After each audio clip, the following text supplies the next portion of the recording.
Hello friends, welcome to my YouTube channel law and orders में। Friends, यदि अभी तक आप लोगों ने मेरे चैनल को सब्सक्राइब नहीं किया तो सब्सक्राइब कर लीजिए, वीडियो को शेयर भी करिए, क्योंकि मैं ऐसी ही कानूनी जानकारी आप सबके लिए लाता रहता हूं। और डिस्क्रिप्शन में मैंने अपनी वीडियोस के लिंक दिए हुए हैं, वहां से भी जाकर के आप वीडियोस देख सकते हैं। और डिस्क्रिप्शन में व्हाट्सएप चैनल का मैं भी मैंने लिंक दे दिया है, तो वहाँ से जाकर के भी आप फॉलो कर सकते हैं और वहाँ से भी आप वीडियोज़ देख सकते हैं। तो आइए चलते हैं वीडियो पर। तलाक के बाद महिला घरेलू हिंसा अधिनियम के तहत बहाली या वैकल्पिक आवास की मांग नहीं कर सकती, माननीय केरल उच्च न्यायालय। आगे देखते हैं।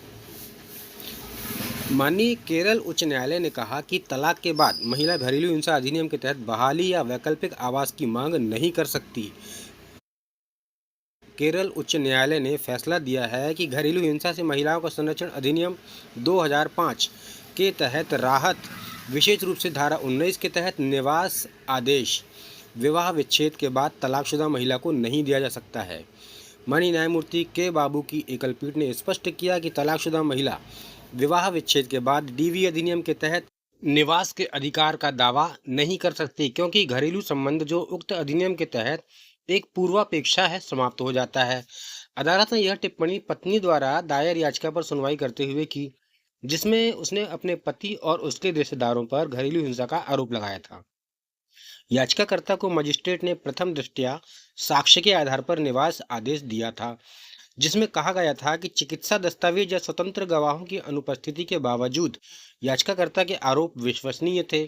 सत्र न्यायालय ने इस निर्णय को बरकरार रखा। प्रतिवादियों ने इस आदेश को चुनौती देते हुए उच्च न्यायालय का दरवाजा खटखटाया। यह तर्क दिया गया कि 8 अप्रैल 2014 को उच्च न्यायालय की एक खंडपीठ द्वारा पक्षों के बीच विवाह को भंग कर दिया गया था, जिसके कारण पत्नी निवास आदेश दिए जाने के लिए अयोग्य हो गई।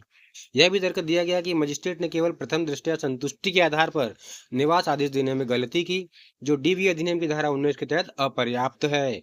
हालांकि याचिकाकर्ता ने तर्क दिया कि घरेलू हिंसा अधिनियम के तहत राहत को तलाक जैसी बाद की घटनाओं तक सीमित नहीं किया जाना चाहिए, क्योंकि अधिनियम का उद्देश्य वैवाहिक स्थिति की परवाह किए बिना महिलाओं को दुर्व्यवहार से बचाना है।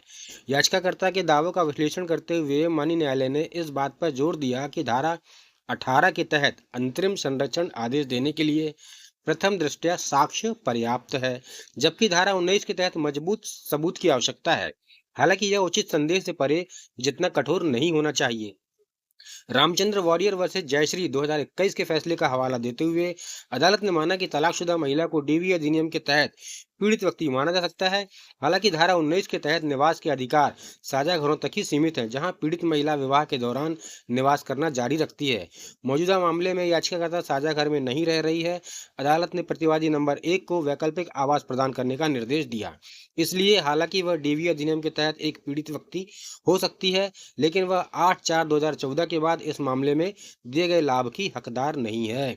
अदालत ने कहा यह निर्णय देते हुए कि तलाक के आदेश द्वारा विवाह विच्छेद होने पर याचिकाकर्ता के निवास अधिकार समाप्त हो गए हैं। न्यायालय ने कहा वर्तमान मामले में दिनांक 8/4/2014 के निर्णय के अनुसार इस न्यायालय की एक खंडपीठ ने पक्षों के बीच वैवाहिक संबंध को भंग कर दिया।